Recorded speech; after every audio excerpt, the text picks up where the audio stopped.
उठाते हुए इसे कट कर दिया। इस बार फील्डर को बीट करती हुई सीमा रेखा से बाहर।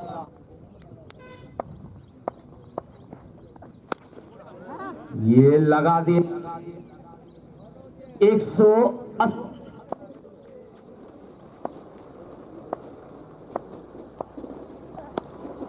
बहुत ही बढ़िया स्ट्रोक फिर से। अल्टीमेट 11 बनाम जीसी से संबलपुर के बीच।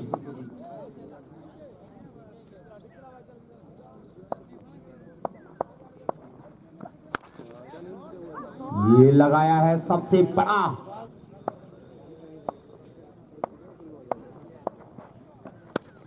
बहुत ही बढ़िया स्ट्रोक और ये देव जनार्दन